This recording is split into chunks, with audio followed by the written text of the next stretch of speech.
Okay, got it. Good afternoon and welcome to the Finance, Budget, and Personnel Committee meeting of Tuesday, August 6th, 2024. We've been called to order. The packet is in front of you. You've had a chance to review it. Are there any conflicts of interest? If not, we will move on to citizen comments. Are there any citizen comments? There aren't even any citizens, so much less comment. Okay, move it down. Consent agenda. On the consent agenda tonight, we have the minutes of the July 16th, 2024 meeting. We have bills and payroll, monthly position control report, and report of personnel actions. What's your wish? Rebecca? Move to approve. Second. Moved by Rebecca, second by Varsho to second. Discussion? There being none, all those in favor say aye. Aye. Okay, next is, there were no items removed from the consent agenda, so we'll move down to item number 6. Request to recommend council approval for refilling 2 vacant part-time positions at the library. This is presented by Jill Porter. Jill, you're bringing me to the podium. Okay, well, thank you, Chair. I'm actually going to amend my request a little bit. We had the very good news that one of our employees that we thought would be leaving is going to hold on at least through March with us. So what I'm requesting is to refill one of our part-time positions, and that would be all the little tiny 4-hour, 10-hour positions, and refill those with 1 20-hour per week position, cross-trained to work in both adult services and youth services. This would save us about $800 a year just for this one position. So if you don't have any concerns, I would move that we approve. Rebecca? Second. Second. Is there a second? Second by Natasha. Discussion? There being none, all those in favor say aye. Aye. Aye. Opposed? So carried. Thank you. Thank you. Have a good evening. Next up is request to, let's see, request to recommend council approval of budget resolution number 11-2024, transferring cash from the CDB housing program to the Wisconsin Department of Administration. Presented by Jennifer Slinsky. Jennifer, please. Good evening.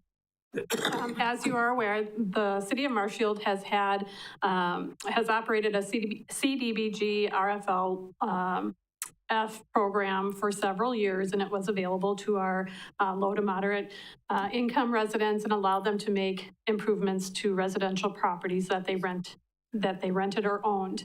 The city has since contracted with Juneau County for administration of this program since 2019. However, earlier this year, they advised us they would be ending their contract this past spring, and many smaller programs had been consolidated at the regional level. While the city would lose control of where the funds go regionally, there would be many positive effects from turning the funds back to the state, including Marshfield will still be able to participate in the program through the regional office. The city does not need to find any additional funding sources to maintain the program. Additional certification costs for inspection services can be avoided, and there would be a reduction in administrative burden to the city, and the centralization of the process would reduce the cost of the overall CDBG program. On June 11 of 2024, the Common Council authorized the return of the city's funds to the state. A budget resolution is needed to increase the budget in the Housing Grant Fund to accommodate the transfer of the remaining cash to the State of Wisconsin Department of Administration, Division of Energy, Housing, and Community Resources. So with that, I would recommend the Finance, Budget, and Personnel Committee recommend council approval of Budget Resolution 11-2024 to increase the budget of the Housing Grant Fund for the transfer of its cash to the state of Wisconsin. Motion by Rebecca, second by Varsho. Discussion? A couple of questions. I did have a constituent contact me on this. And the question is, where do you turn in the application, and who in Marshfield is keeping track of it at this point? Steve, do you know that? They're now going directly to the state. I believe Juneau County is handling those. And I know that there's an individual here in town who had made application or had prepared an application in late spring or late summer. That application is now in the hands of Juneau County, and that's where we would direct anybody else to submit. Okay, go ahead, Natasha, please. So I know we already approved this. My question is, if let's say we give them $90,000, because that's about what we're giving them, and the residents of Marshfield apply, and over the course of time, or 2 years or whatever, they've used $90,000. If we don't invest back into this fund, will Marshfield residents still be able to apply? Yes, there is no specific tie to Marshfield in this program. Our funds are going into the regional pool. Had we not done this, Marshfield residents would be limited to incurring grants up to the $90,000. Now they have access to the whole region's pool, which I believe the last we checked was about $1.7 million. And as a region, they can apply to the state for additional funding to that program should a larger project necessitate. Wonderful, thank you. I'll ask another question though. Steve, do you know if there's any advertising or notification to the public that these funds were available? Have we made that? At the point earlier this year, when we were talking about, getting another grant administrator, we were talking with our folks in development services, the building inspection. Some of those folks are frontline people in terms of finding out what the need is. They see people who need some work done in their home and can't afford it. Now, of course, it's not us, it's really through the state, but we still are aware of the need now. And folks here are pretty much in tune with the fact that they come across people who need to fix up their homes to avoid code violations and whatnot. We can be asking them if they might be interested in providing them with materials so that they can reach out. Because we definitely want to see people make those improvements if they qualify and meet the eligibility requirements. So we're not handling it ourselves now, but we will be pointing people actively. Rebecca?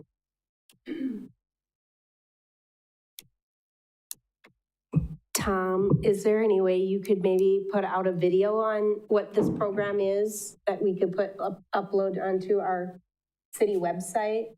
Yeah, that's a great idea. Even just Jennifer talking tonight, she used a lot of initials, and we all know what it means, but maybe somebody watching this wouldn't know what that means. No. So, And I did update the page regarding that, I believe last week or the week before with Steve's permission, and I still need some updates that I can do that you mentioned this evening to help people understand it a little bit better, but a video is a great idea. So we will do that.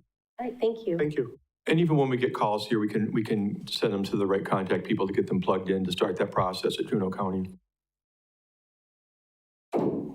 We have a motion and a second. Is there any more discussion?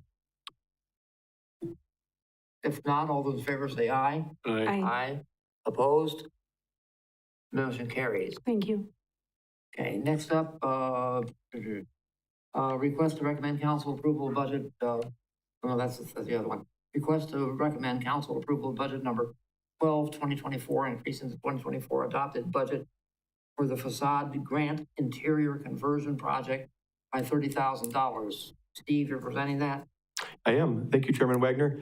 Well, what you have before you is a request to increase the budget for 2024 for what we used to call facade grant and interior conversion projects.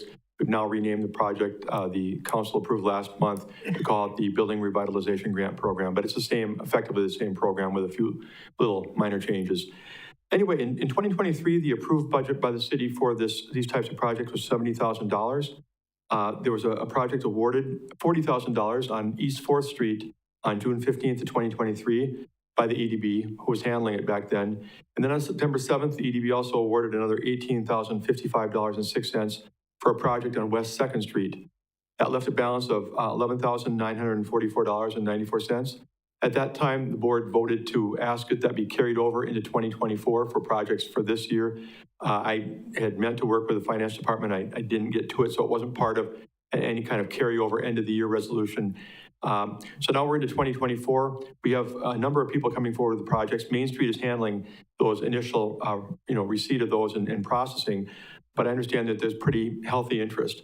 So the request here is to extend that money into 2024. First of all, the $18,055.06 for the one grant that was made for West Second Street, we have not paid that out yet. I'm still looking for documentation from that individual, and hopefully we'll get that shortly and get that individual paid off. And then the remaining nearly $12,000 for additional grants that could be awarded here in 2024. So again, just a reminder that this has been a great program for the city. I know Jason Angel used to talk about this back when it first started. He had some graphs. I haven't seen any data lately, but where we typically can get as much as 3 times as much in private investment from property owners into their buildings as we put in. So maybe we give somebody a $30,000, $40,000 grant for a project that might be, close to 100,000. It's been very positive in terms of leveraging private dollars to improve our downtown area. So the request is that recommending the Finance, Budget, and Personnel Committee recommend council approval of budget resolution number 12-2024 that would increase the 2024 budget for facade grant and interior conversion projects by $30,000. Okay, do we have a motion to approve that? Move to approve. Okay, motion by Natasha, second by Second. Marshall. Okay. Questions, Rebecca? So Steve, to clarify, we're really just putting all the unused money from last year in. We're not really increasing the amounts that we're giving them. It's the 18,055 that was going to go to the West Second. It's already been kind of committed to them, but they haven't finished their paperwork. And then the 11,900 that was left over.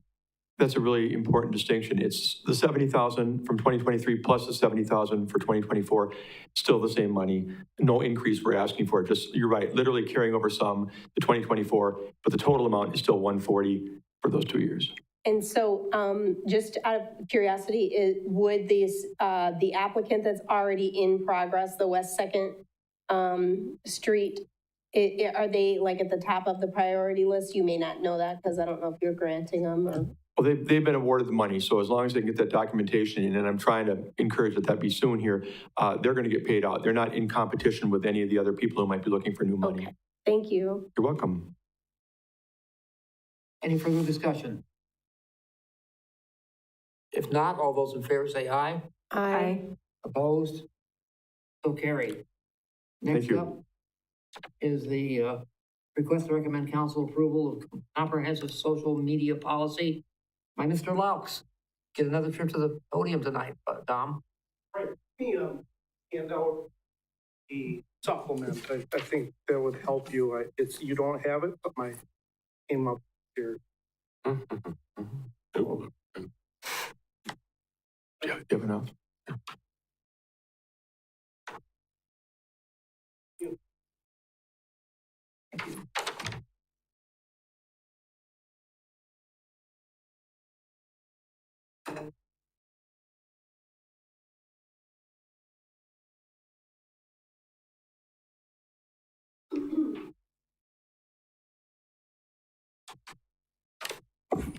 All right, thank you for taking the time for me to review this policy with you.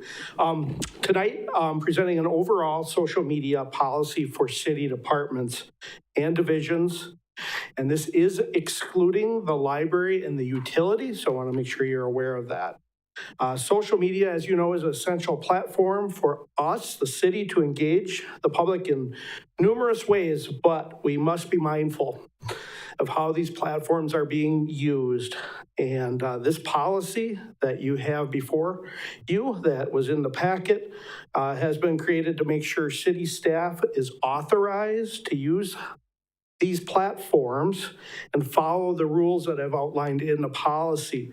This is generally for staff. And just to highlight, it really is an administration of social media pages. It's used to, this policy is to monitor content, allow the platform to do citizen outreach, retention of content, authorizing of users, content creation, sharing content, cross-promoting content, outreach out to the public on those platforms, and communicating on behalf of the city. So who's communicating and alerts. These are just to name a few. Just remember, this policy is only a base and it is designed to be inclusive. Departments are encouraged to have their own policies. I want to stress that they can have their own policies, but they have to abide by this. They could be stronger, but have to abide by these rules that we have set forth in the policy. So I feel it's really important that we do this. Let me just go to the supplement that I handed out, just so I can go over that. That was not included, and the reason why I did this, I added a communications director role. Why do I do that? Well, I need administration of these accounts to full extent to make sure the archiving is being done. When we have something disconnected, I'm not able to fix it, and either is our IT department. It actually goes through me first, and then our IT just makes sure that the platform is being paid and properly working on that part. The other thing is providing access to users. I want to make sure that I'm able to provide the level of access. There's different levels in there, and that was not included in the original policy. This is one thing to really, that I added, I think is very important, department and division heads role and authority. And this is by creating additional guidelines for the social media policies. Really is what I'm saying is additional policy, like I mentioned before. So if a department like Parks and Rec or Fire, or even a division called Marshfield Broadcasting of Communications, they may have, and they should probably have, an additional policy. Again, they need to follow and be consistent with this policy. And for example, Marshfield Broadcasting would have a piece in their, another piece to their policy about election candidate programming, that it could not be shared. Religious programming could not be shared to other sites like city pages, and content not produced by city staff or interns or volunteers. These are just examples, not part of this policy. Just wanted to let you know that I think it's going to be important. There are some departments, I believe police and fire do have their own policy, but they'll have to go back and make sure that these items, if approved, are in their policy. Again, some unacceptable use. Didn't have in there advertising prices. I don't feel that should be done and should be discarded. And then business, making sure we do not exclude a business that's a partner that in there. So if maybe one, or maybe there's two and we only say one, I don't feel that's fair, and we should make sure that we are not excluding any business that's part of a city-sponsored event. When I say city-sponsored, it would be like a concert that we put on Fridays. That's city-sponsored, not renting out the facility that's owned by us. And then sharing solicited information that doesn't fit the mission of a department. That's unacceptable. Shouldn't be putting things on there that has no really mission to the department, and you're soliciting information. So those are the additions that I put on this policy. I recommend to have a policy soon. It's been, well, we haven't had a policy, and we've been talking about it for some time with the communications team as well, committee. So I'll open it up to any questions, concerns that you may have on getting this policy moved forward. Questions? Let me drop one on you here, Tom. I know at the clinic, they had security checks on their system so that they could do a scan, I think, once or twice. I don't know what the frequency was. They could do a scan and see who was up and spending, how much time they were spending online and on non-clinic network. Can we do that here? So let me see if you understand. You're looking for analytics, yeah, from people that work here, or people who work here. People that work here. That'd probably be an IT question if see what they're doing. Yeah, I wouldn't, it's not really a social media per se to see if they're on a certain site, but I think IT could do something to that level. Okay. But as in analytics, my goal is to make sure we're providing analytics to the communications committee as well as the full council. Can you explain what those analytics might consist of? Analytics would consist of everything from how the post is engaging with the public. Is it doing anything good? Negative comments, positive comments, where is it's shared? Is it cross-promoted? What's promoted? What is being promoted out? Example of like the piece Rebecca just mentioned, are we promoting something that we offer, a service?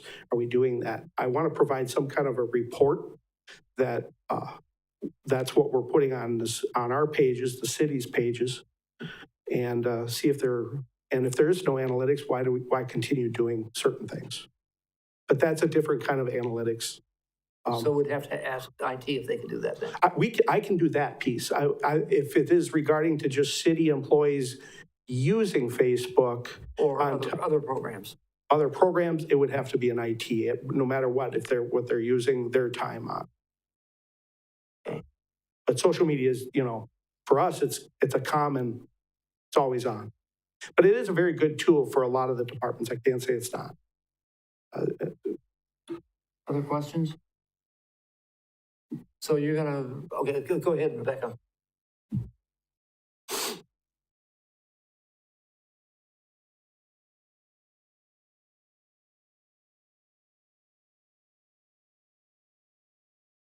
Okay, sorry about that.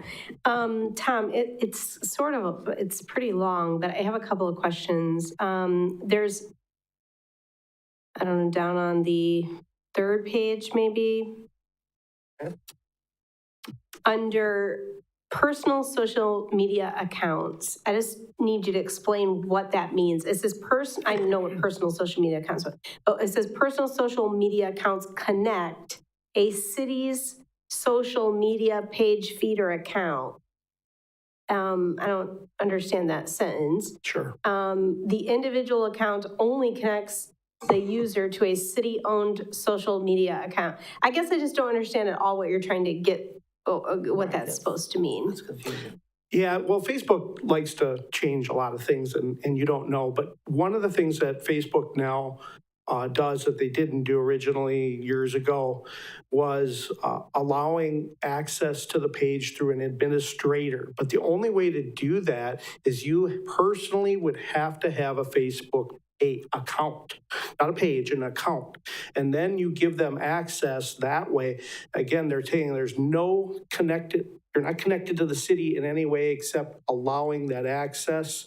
You are not posting as an individual. You're posting as the city, as the name of that page. It's just the way that they did that. Facebook. What we're doing now is it's a mix. Passwords were being passed out for that account, or somebody was getting authorization in a different way. This is the way that Facebook recommends through the business portal to give access. And then if someone was to leave, the administrator is able to remove them without having any concerns. Okay, so what you're saying is, and I'm going to just use the fire department's site as an example.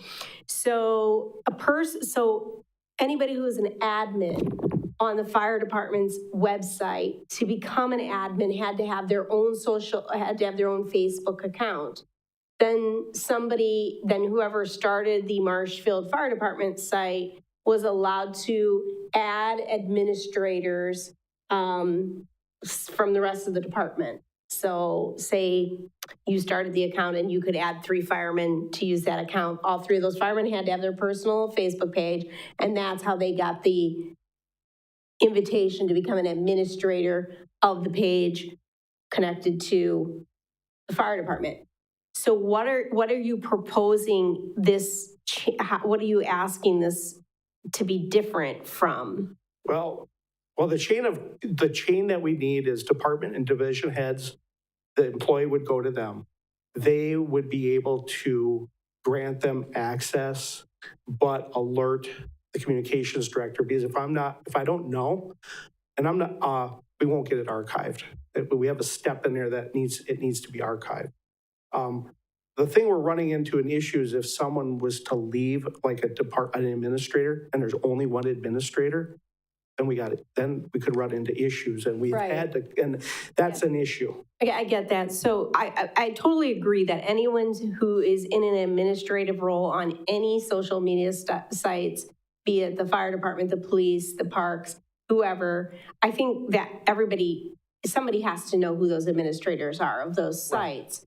I would go one step further and say, as an administrator, if you post on that site, you probably should sign your title underneath your post.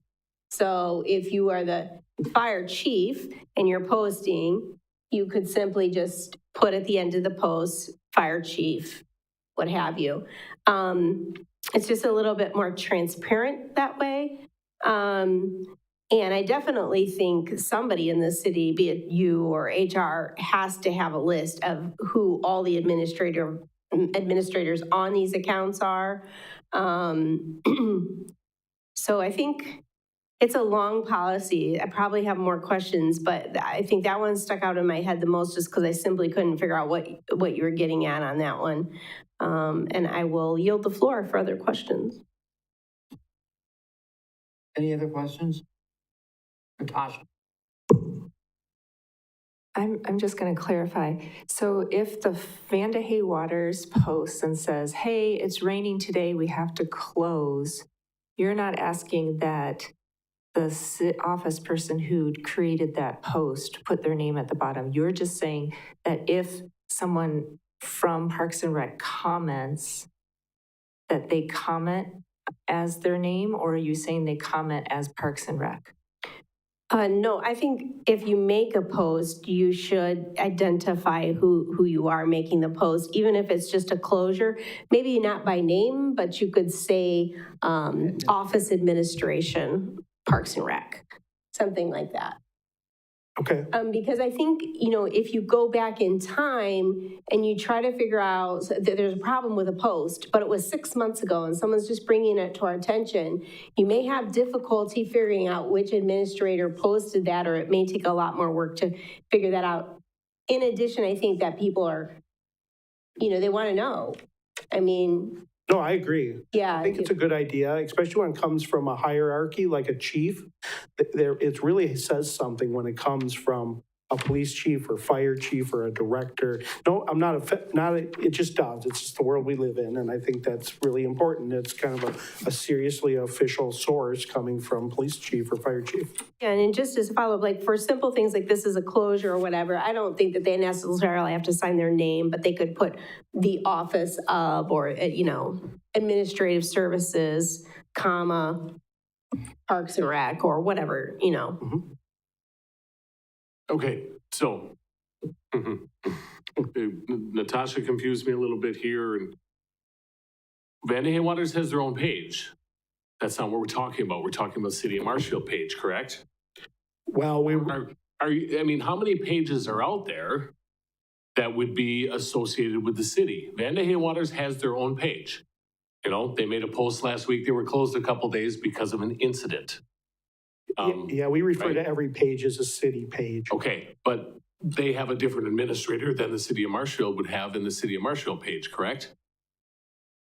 Or no? They would have different, they may have an administrator, they may have a content editor. There's some different levels in there. So we have to figure out how many pages are associated with the city. Pretty much everyone is supposed to be. We have to archive them. So this policy is for everyone except utility and Library. That's it. So, okay, we have a City of Marshfield page. We have a Vandahay Waters page. What else do we have? Oh, A zoo page? we have a zoo page, Marshfield Broadcasting, Parks and Rec? Park and Rec. There's Public Works? no, we don't have one for that. We have a general city one, library. There's a lot. A dozen.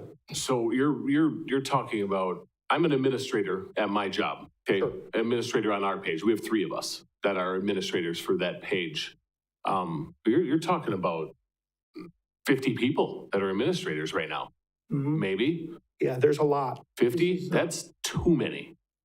That's This is way a too many. And I wild agree with you, Tom. We need to get this reined in. We need to find out which pages we have, who are the administrators on them. We need to get one top administrator, probably you, Steve, right next to you, both you being like top dog. I mean, you don't want someone leaving and being upset. Well, yeah, Sarah too. You don't want someone leaving because they're upset and all of a sudden they're an administrator and they can go out the next day because they're mad and they quit or they got fired. And now they're going to send a big old post out there and everybody's going to see it. And you can't do nothing about it until you see a notification like, oh my goodness, what just happened? Correct. We got to rein that in. I think this is really good. But I think before we, I mean, yeah, I'm okay with everything that's on here, but we need to find out how many pages we have and how many administrators we have. That would be Rebecca. I would absolutely agree. When you point it out that way and you start listing, it is way too many people. And the other, the example he used, you could have a disgruntled employee post something really terrible. From my understanding, you can't even then go back and delete that because it's a public record. And we definitely don't want to have that. So I don't know if this is anywhere in your policy, but it has to be limited. You have to cut that number down. And I think it can be people in the department, but it has to be really, really a small amount of people. And I think as part of the, quitting, resigning, firing, what have you, process, somehow that has to be starred, that they're an administrator on a page, and that access has to be taken away immediately, as soon as we know they're leaving, like within minutes. And I don't know who would be in charge of that, whether that be you or HR. I mean, I think the two of you have to come together and button this up and that kind of thing. And I don't know, I don't think Steve is on social media that often or even spends a lot of time during the day on it, but it has to be somebody who is able to see stuff happening during the daytime. And I don't know if it's him because I think he's busy with a lot of other stuff. I periodically had things pointed out to me where I've jumped in and done something, but I'm otherwise not looking on my own generally, you're right. So that's a good point. Natasha. I do think we need to be careful not to put too much work on the department heads, because I do believe that, let's say the office administrator at Parks and Rec, if only the department head is the administrator, that means he is creating the content and he doesn't have time to do that. That was what you have to sort of balance that of, let's not overburden our department heads with who has access to it. Yeah, and I think in some cases the person who might be the key person is even an administrative associate type position who's skilled in technology. But I agree with what you guys are saying very clearly about limiting the number of people who that is. Now, police and fire are in a slightly different world because they have 24-hour activities, so they might need to post something at 3 a.m. where the rest of us don't. But I agree with the idea of limiting the number of people who are in that category of access users. I'll just chime in. I think, especially when you're talking about police, I think you want to work with like lieutenants or the people that are in charge of a shift. Same with fire. There's a green shift, red shift, blue shift. I don't know if one of those, I think they're actually on there now, but I'm not sure where they're at. But then again, you're adding more people, but you almost have to on those. The department or the fire chief might not be available, and then the posts don't go out. But I think on regards to some of the other pages, yes, that should be limited, and I think we could easily figure that out. But I think, again, Rebecca's making a wonderful point, and I don't know how we fit it into the policy or where, but the idea that when someone is no longer with us as rapidly as possible, that we cut that person's access off. I mean, it could be, given the fact that what we're talking about, once something's on the internet, we're kind of powerless to take it off because then it appears to be, First Amendment kind of thing in some cases. So I think that'd be a good addition if we can find a way to put it in. Yeah, I guess it's similar to how, I don't know how IT gets notified now for something. Maybe we can adapt to that same kind of policy or something that they do, because I'm sure they take the email away at some point right away. Maybe there's something there. Have you run this by HAP? Yeah, Yeah, HAP has actually seen this several times. Multiple Every times. department head has chimed in. I've worked with them one-on-one, that those that wanted to do that, go through it. So they have had quite a bit of suggestions, and I've put that in here. It is a loose policy. I mean, saying it's not it's not strict and allowing that you can't do, only certain people can do stuff. It's, allowing the departments to be able to make sure that they can communicate to the public without stifling communication. I don't want to do that. But we have to be careful. We didn't talk with HAP about that issue we just talked about moments ago with maybe a disgruntled employee leaving, but we went through everything else with HAP more than once. And his thing is First Amendment. His thing is make sure that we don't do anything that lands us in legal trouble because we violated someone's free speech, and that's still top priority for us in terms of operating these social media pages. Rebecca. Well, he makes a good point, but that's why it's super important that you pick responsible people who know what they can say and what they should not say. We can't eliminate anybody's freedom of speech, but as an employer of these people, there certainly are restrictions on what they should and should not be saying. That is why also I think it's important that the composer of the content identify themselves, either by title or by name, but that they identify themselves, because it does, they have to own what they wrote then. Very much so. It's like a byline in an article. They have to abide by what they wrote. So I agree with you. I think we can add that to this policy if that's something that I don't want to do, and do that. When you're doing this, can you have, in the process, can you ask HAP to put it in a more formal ordinance arrangement or resolution arrangement? Yeah.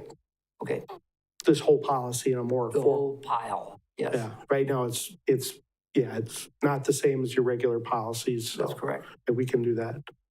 Hopefully get this just kind of on the table to get these questions answered. And I'll add, I think all those are very good suggestions, and we'll make those happen. Do I bring this back to where are we at on that, Steve? Self off there. As far as putting it in the proper format for all of our other policies, in just a minute, Sarah is going to be presenting a policy for bereavement leave, and there's a, prescribed. So, we can certainly do that. If there's other things we need to modify that are coming out of this conversation that pause us. Basically all I was looking for, so. That caused us to pause for a week or two to get them resolved, and we can come back in 2 weeks, but, we'll get it done. We'll get it back to the full council. Yep. Thank you.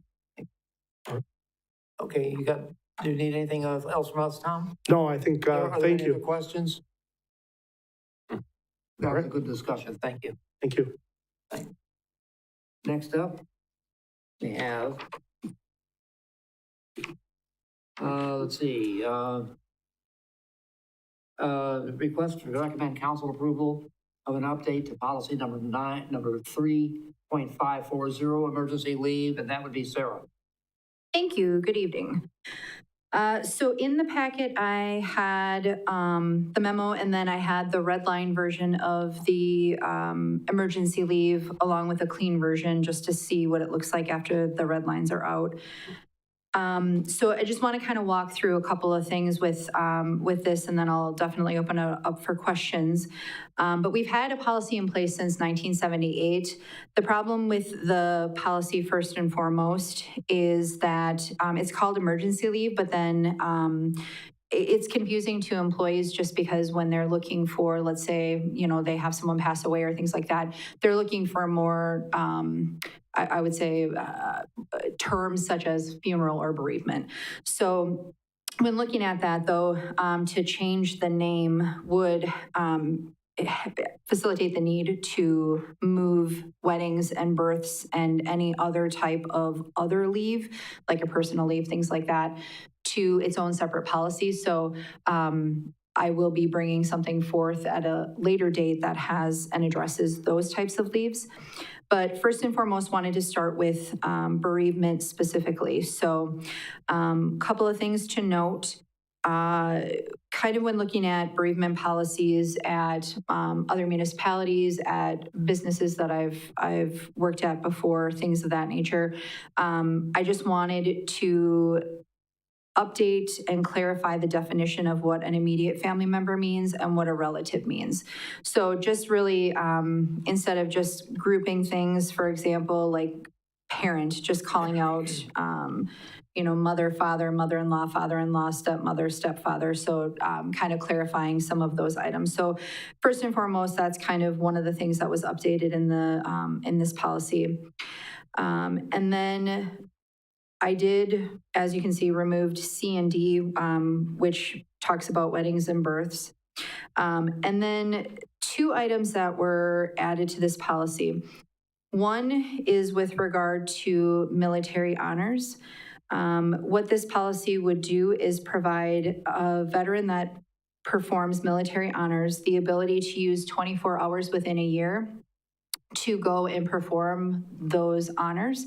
Right now, we do have at least one individual that I know of who on occasion will utilize their vacation or their paid time to go and, it might just be for an hour that they would be gone over a lunch hour or things like that, but they will go and perform their honors, military honors, and then they will come back. What this would allow is just not having to have them utilize, their personal time and things like that, and really showcase that military honors that we hold that as an important thing to do. So kind of with that, there obviously would be some ground rules, which would be, one, we would need to know, what veterans or service organization that they belong to that performs the military honors. And then as soon as they know that they have a situation where they would need to utilize it, they would be, making that request and as soon as possible so that we had a little bit of time to discuss. So that was a new piece. And then the other addition as well was that employees would be allowed to use their personal, like their paid time off, so vacation time, comp time, personal holiday time, any of that for going to a funeral of a deceased employee, alderman, or mayor. Right now, that is done. I think people do that, but this just kind of calls it out so that if there, let's say, were a full department that wanted to attend something, this also addresses that, where the department head would determine how many employees would be needed to staff the department, and then as a group determine whether or not it's feasible to let a full department go to attend something like that. In addition, this also would clarify that, well, first, if there's additional time, and for anyone that has ever had to arrange a funeral for either, a parent or another loved one, 3 days of bereavement really doesn't cover everything that you're going to need to do.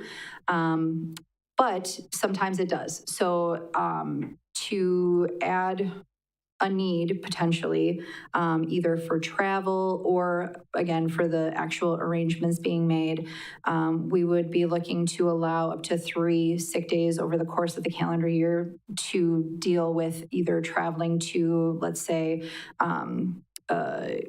the celebration of life, or even just an actual funeral.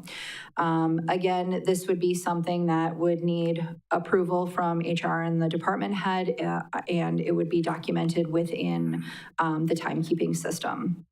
Additionally, we wanted to clarify that this would be considered straight time, and it wouldn't add to like OT and things like that. So just wanted to make sure that that was clarified in the policy as well. And then also stating that documentation of the event may be requested by the city. This would be in instances where maybe we're seeing a string of funerals for one employee. We may need to ask for a little bit of proof just to make sure no one is abusing it. So So with that, I'm happy to answer any questions, but I would request that this be moved to Common Council for approval of the updated policy 3.540. Move to approve. Moved by Marshall, second by Natasha. Rebecca? I just have a couple of things. Going up to A and B, I would prefer to see grandchildren moved up to A from B. I don't think anybody, if you've ever suffered the loss of a grandchild, you're not ready to come back to work in one day. You're usually an integral part of helping your child plan their child's funeral or celebration of life. Then I just have a question about the Veterans Service Organization. And this is just a question. Do our police and fire also go to funerals of other police and fire that are lost in the line of duty? And don't they participate also in funerals? And would they not fall under the same sort of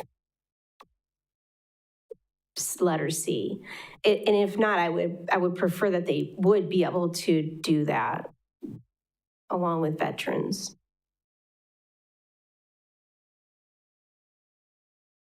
Make sure I got this. Okay, it's on. Yes, on that one, we do go to funerals. If we had a line of duty death, we would send a fire engine, we would send staff, and that would be part of it. We would try to support that with off-duty staff. And if it happens to be in town, it would be on-duty staff, and we'd probably have someone fill in for our department if it was a duty loss to our department. The police department, I know, does a very similar thing, but I'd let them answer that question. But I know it's very similar as far as making sure we have personnel ready to stand by. Do you, by chance, is that in your, like your kind of internal policies, or is it just kind of what's always been done, just out of curiosity? I believe it's been an unspoken, but I think it's one of those policies we should revisit. It was one Okay. of the ones I wanted to look into a little bit further to make sure that we're covering those things in the event that we would have a loss. Aren't those things carried in the, we do refer to them in the union agreement? About what, time off, and I think we'd have to revise it in there too, wouldn't we? I believe that one I'd have to look a little bit further, probably with HR, to see whether that would need to be that, or if we could do it through a policy through the city. I think we But I know that is covered substantially in that agreement. Yeah. Okay. Thank you. Oh, you're very welcome. Anybody else? Thank you. Rebecca, did you want to make an amendment to that? Sure. I would like to make an amendment that grandchildren be moved from section B up to section A and be listed as an immediate family member, not as a relative. And in section C, I would like to include, I guess, where it says in the very first line, volunteer for a veteran service organization, I think I would like to add veteran service organization or police and fire organization. And I guess it wouldn't be veteran, but it would be whatever, whatever word there. Is there a second to that? Okay, second by Mr. Varsho. Rebecca? Natasha? Sarah, when we have here 3 days of paid leave, this would be, this is not their PTO or their like vacation time, correct? Correct. This is additional to that. Yep. Okay, thank you so much. Any further discussion? Well, remember now we're voting on the amendment first, on Rebecca's amendment. So are you ready to vote for that? On that? All those in favor, please say aye. Aye. Opposed? None opposed. Now moving up to the motion as amended. We have a motion and a second on the floor. Yes, we do. Okay, so are you ready to vote for that? All those in favor, please say aye. Aye. Opposed? So carried. Thank you. Okay, and that's all you got there, right? Okay, thank you. And next up, we have, request to recommend council approval of the recommended 2025 council budget calendar. This is you sent this one out before, Steve, this is a revision? It's in the packet. No, I think it's the first time we're seeing it this year. Sometimes it goes out earlier than this, but I can't find that we've talked about it yet formally. So, yeah, what you have in front of you is the recommended schedule for the 2025 budget calendar. The meetings are the real focal point here. Just to note, you look at Board of Public Works, in October, the dates will likely be different. I haven't talked to Tom Turchi about this, but generally when the first Monday is the day before a council meeting, which will be the case in October, where it will be Monday, October 7th, right before Tuesday, October 8th, the regular council meeting. They move it back or up a week. So they're likely to meet on September 30th and October 14th for those Board of Public Works meetings that month. So as a result, what I'm proposing is that the first budget meeting would be on Tuesday, October 8th at 5 p.m. We would move that evening's council meeting, the regular meeting, back to 7 p.m. So we'd have about an hour and 45 minutes, take a short break, and then have the regular business at 7. And then just one a week after that, really continuing on Monday, October 14th at 6 p.m. or immediately following the Board of Public Works meeting. The next one will be Monday, October 21st. This is a little bit different. The regular council meeting would typically be on Tuesday, October 22nd. However, that is the week of the League of Wisconsin Municipalities annual conference that many of you attend. This year it will be on the 23rd through the 25th in Middleton. So in anticipation of several members of the council not being present on Tuesday night, we're going to move the regular council meeting forward to October 21st. We'll precede it with another budget meeting, number 3, at 5 o'clock, and again, the regular council meeting at 7. And then if a fourth meeting is needed, it will be on Monday, October 28th at 6 p.m. Hopefully that won't be the case. It has been the last couple of years. Previous to that, we've been able to get by with 3. The plan of attack with the fourth meeting would be to have the public hearing notice published in the official city newspaper on Friday, November 8th. We cannot have the public hearing on the 2025 budget until at least 15 days after that. So the next logical day would be Tuesday, November 26th, when we would have it as part of the regular council meeting that night. If in fact we're able to avert a fourth budget meeting date, we can move the schedule up a week, publish the public hearing notice on November 1st, and have the public hearing and adoption of the 2025 budget on Tuesday, November 19th. That would help our finance staff in working with the county on getting the tax bills prepared and sent out. But it's not the end of the world if we end up approving it on the 26th of November. So I would take any questions, but otherwise I would recommend that the Finance, Budget, and Personnel Committee recommend council approval of that meeting schedule. Rebecca? Move to approve. Move to approve. Second by Natasha. Discussion? All those in favor say, please say aye. Aye. Aye. Opposed? So carried. Moving along, request for committee direction regarding use of annual dividend received from the Marshfield utilities by Jennifer. Good evening. For many years, the city of Marshfield has received a dividend from Marshfield Utilities.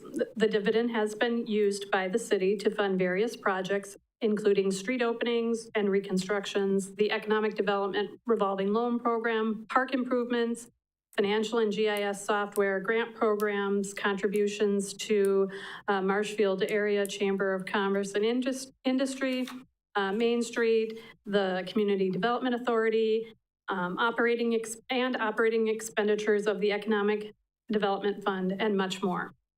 On July 11th of 2023, the Common Council revised Policy 4.32, Utility Transfers for General Government Utilization.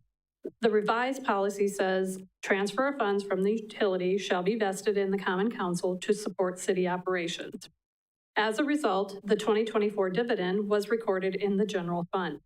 The general fund transferred funds to the Economic Development Fund as approved by Common Council in the 2024 budgets for each of those funds. In the previous version, those funds were deposited directly into the Economic Development Fund. So in 2024, the actual dividend received was $492,723. The general fund budget was $286,700 because we don't know at the time we're budgeting what the upcoming dividend receipt will be. And during the budget process, there was a transfer to the Economic Development Fund for $214,197 to support its budget, which left a remaining $72,503 as budgeted. Therefore, we have $206,203 of unanticipated revenue that's not budgeted in the 2024 budget. Because of the change in policy, Common Council has discretion for how the unanticipated revenue is spent. Options include, you can leave it in the general fund as unassigned fund balance to offset any current year unanticipated revenue shortfalls or excess expenditures, or for future year budget challenges. It can be left in the general fund as a committed fund balance for a designated purpose. However, this option would impact our liquidity when it comes time for Moody's to evaluate the cash position of the city. It would be reflected that this money is not available for any spending. The Common Council could transfer it to the Economic Development Fund for any future budget allocations or any other purpose that you can come up with. So with that, I would take any questions and leave it up to this body to determine if they want to proceed with any of these options presented or something else.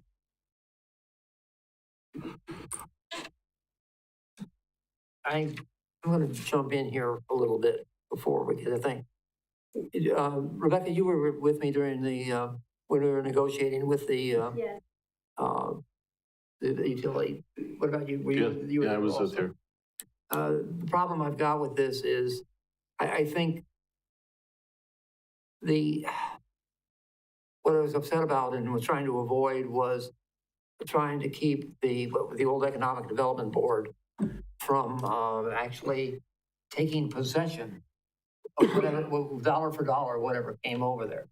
So it was my suggestion, and I know I mentioned it a number of times, and Jennifer, I'm going to ask if you will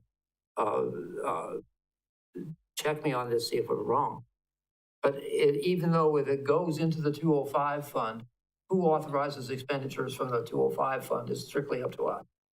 Approves that budget, and so it is at council's discretion on what gets included in that budget. I do feel bad about one thing, and I know you were in the meetings too, and that was that I told the utility as a body was very concerned about that money not going for the use that they intended it for us to do in the first place, and that was economic development.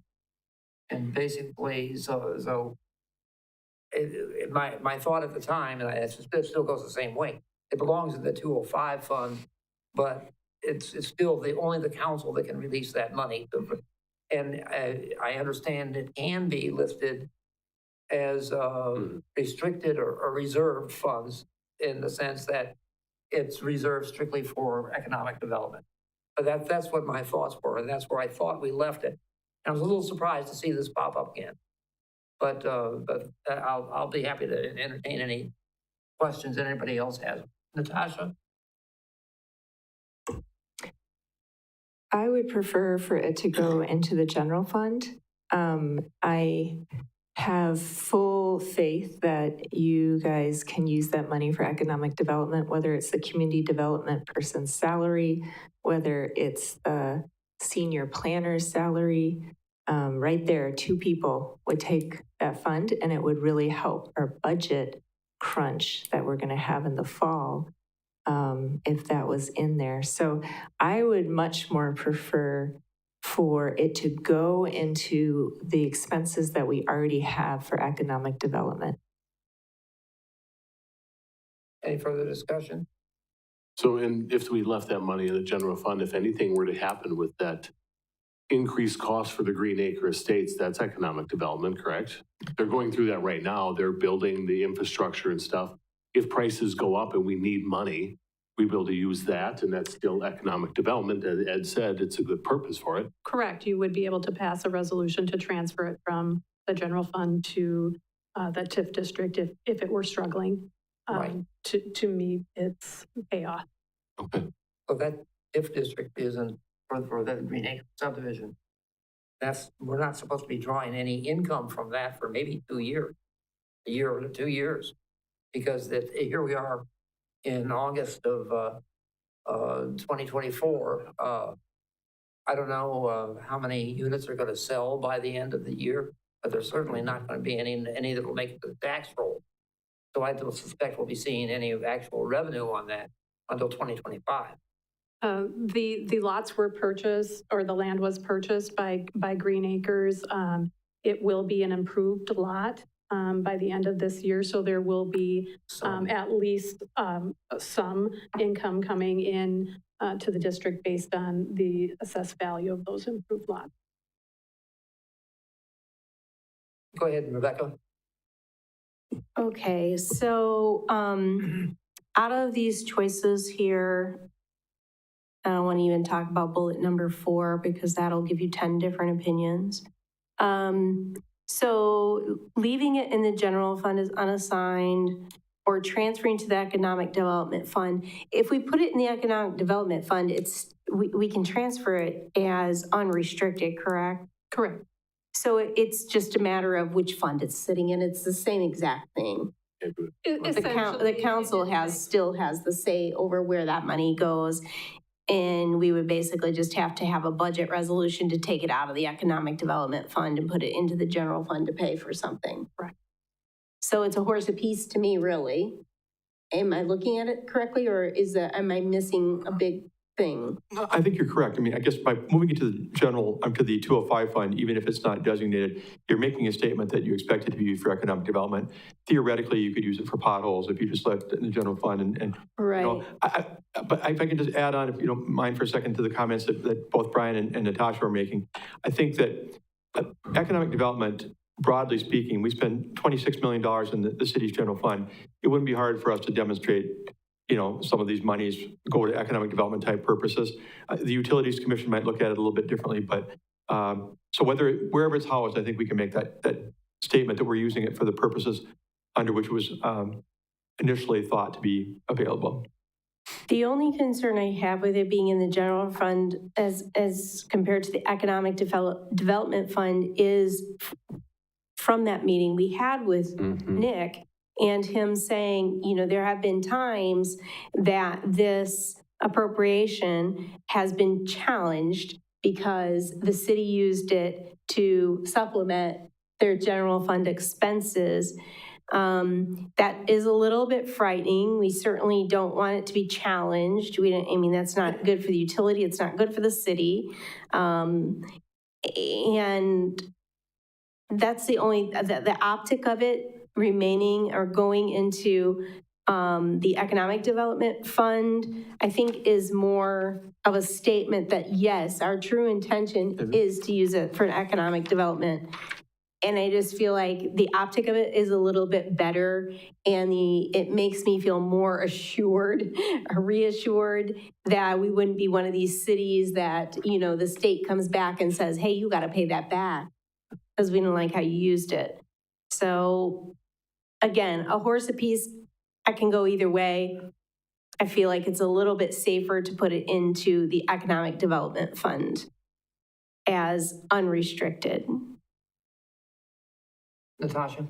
So if we came up to our budget this fall and we were $206,000 short, how would it look in our budget if you decided, okay, we're going to take 206 that's sitting in the economic development fund, and we are going to use that money for the economic development that we're doing within our normal operations of our city? How would that show up in our budget?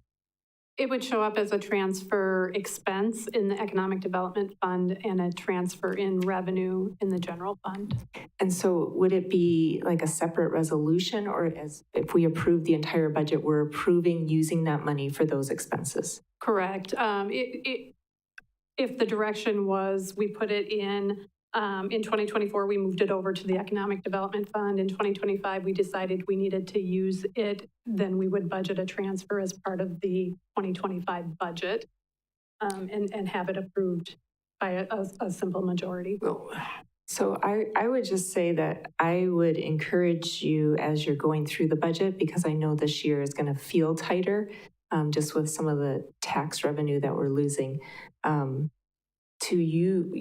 be creative with our economic development money, so that we can reach our budget. that's one of the things that the devil is in the details, and the details are what is economic development. It could be anything. And basically, it's either to accumulate wealth or to spend wealth. That's it. Or to create wealth. Okay, go ahead, Steve. Thank you. What I like about what Rebecca said, though, is it forces us to make, us meaning the council, the city as a whole, to make a conscious decision to take monies from that fund to do something. And maybe the greatest economic development purpose in the world or whatever it is, but even if we need the dollars for something, and it may be exactly what you're saying, to offset some of our already existing economic development costs, it forces that thought pattern, that conscious decision to move money from A to B. Okay, Rebecca, go ahead. I'm looking for a motion. Excuse me? Are we looking for a motion right now? I am. Are you ready for a motion? Okay, Yeah. yes, go ahead. I'll make a motion that we transfer, where's the amount at? $206,000 and $206,203 of unanticipated revenue into the Economic Development Fund for future budget allocation, and that would be unrestricted. Second. Second by Varsho. Discussion. If not, are you ready to vote? If so, all in favor say aye. Aye. Opposed? So carried. Thank you. Okay, thank you. And next up, recommend review plan for August 20th meeting, presentation of economic development funding request for consideration in the 2025 city budget. And Steve, you got this one too. I do, thank you very much. Well, I think we know that the Economic Development Board was disbanded in June. That's the body that normally during the summer, mid to late summer, would hear the request from Main Street, Mackey, others, for the request from the 205 fund is where the dollars come from, that you would ultimately consider as part of your normal budget process in the fall. We don't have the Economic Development Board to hear those requests now. So the thought is that they would come to this body who would make a recommendation to the council. And those two are for sure, Main Street and Mackey, going to make some version of the requests that they've had in the past. I've already heard from a couple of other organizations. In fact, they've submitted requests for city budget funds under policy 4.450. That's the one that we talked about with Columbus Catholic that didn't get approved, but allows for us to provide assistance to nonprofit, non-governmental organizations. And a couple of them actually went through the process with EDB earlier in the year, and it didn't actually go anywhere for whatever reason, didn't get to the finish line. So they are now looking to be part of our budget process to be considered. My thought was we would have these heard get them in materials to you in advance, in full, the week before, and then have you hear them, very short presentations, and have a little Q&A at the regular meeting on August 20th. I will say at this point, I have 4 already for sure. A 5th one looks like they're going to ask to be heard on the next Finance, Budget, and Personnel meeting in early September. So I realize that this could take a big share of your meeting on the 20th. I'd still like to do that if possible and try and keep the rest of the docket really light as a means of trying to hear them. One of the things that has been talked about a little bit is the timing of this. Why is it so far in front of the regular budget process? But you have so much going to go through when we get into the fall with the regular budget, much less hearing 45 minutes to an hour of presentations and doing Q&A with nonprofit organizations looking for funding. The other thing is, I know we've talked a little bit about the business development director position. Looks like there's going to be a change in that role over at Mackey. So again, questions have come up about the city's commitment to funding that position, and they'd like to know, I think, earlier rather than later. So my recommendation would be to have these on the 20th of August and keep the presentation as short as possible. Allow a little time for Q&A, but have the materials to you in advance so you can get a sense of what these people are asking for. maybe you won't make decisions at that meeting, but at least you can hear the request publicly and get a feel for what they're seeking. So that would be my recommendation for the lion's share of the August 20th meeting, but I would take any questions or comments. Natasha? It would be really helpful for us if all of these organizations filled out the same application. Whether they're, so you're talking about two different groups.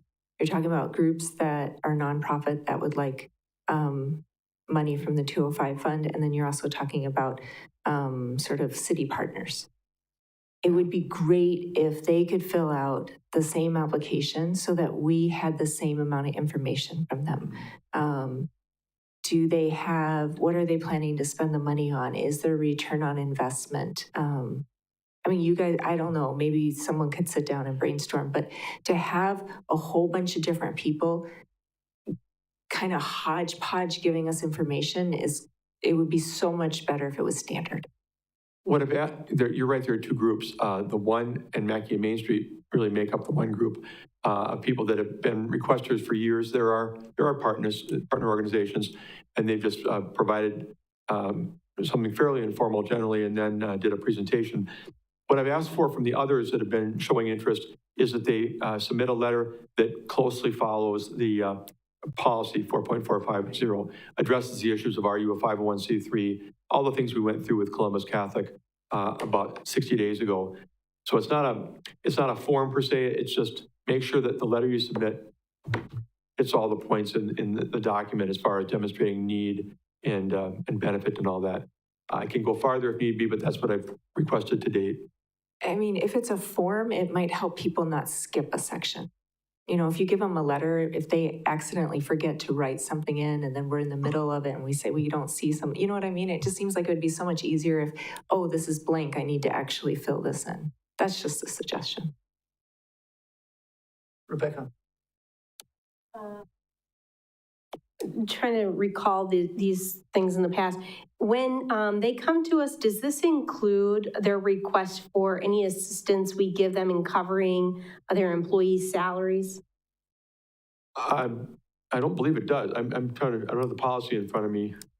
So I would like to know what we get, to anybody who comes forward who's asking for additional dollars, I would like to know what we already contribute to them, especially in the area of salary and who that goes, whose salary that covers, and what the return on investment is from covering that salary for that employee in that. There Okay. was one example of a nonprofit that submitted to, well, he submitted it to us and he submitted it to the county. A request for over $38,000 in 1 year. And it turned out to be his total operating fund. And it was denied. So that's the kind of thing I think you're talking about, right? Yes. And I wouldn't, yeah, I think that's kind of an important thing to know. But just also, like, I just want to know in total what we're giving to people when we have like a, you know, oh, we're paying this much of their salaries, so that makes them 30% our employee or whatever.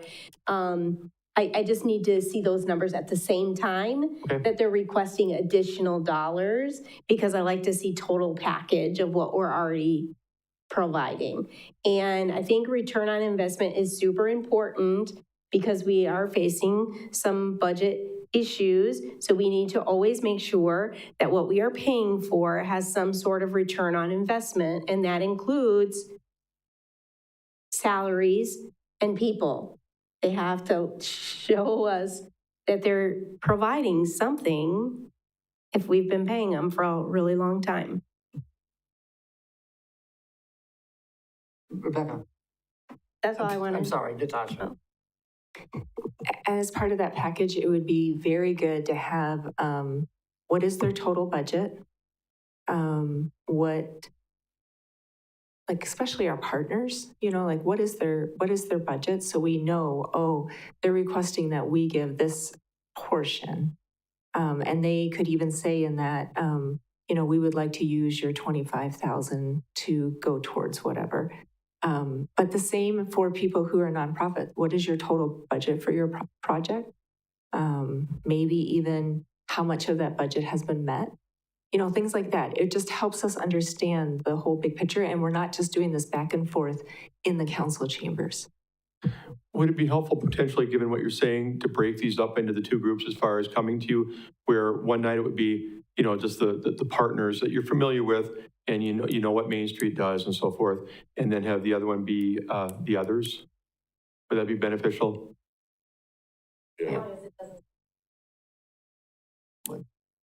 Yeah, I don't think that's the intent. I think my intent in even saying it is that it might take the others a little bit more effort to respond to what you're talking about right now. Because we historically, I'm not saying we don't need to know what the business development director position producer. We actually had a presentation recently by Denise, so you probably have some of the same questions. But organizations we're not familiar with probably produces more of those questions, I'm guessing.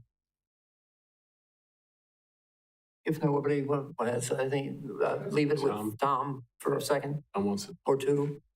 Well, the reason why I'm coming up here is the communications actually did receive 205 funds for this budget. And it is in the budget for 2025 for me to ask for $15,000 worth of funds to continue the videos that we do for economic development with either Mackey, Main Street, or Visit Marshfield.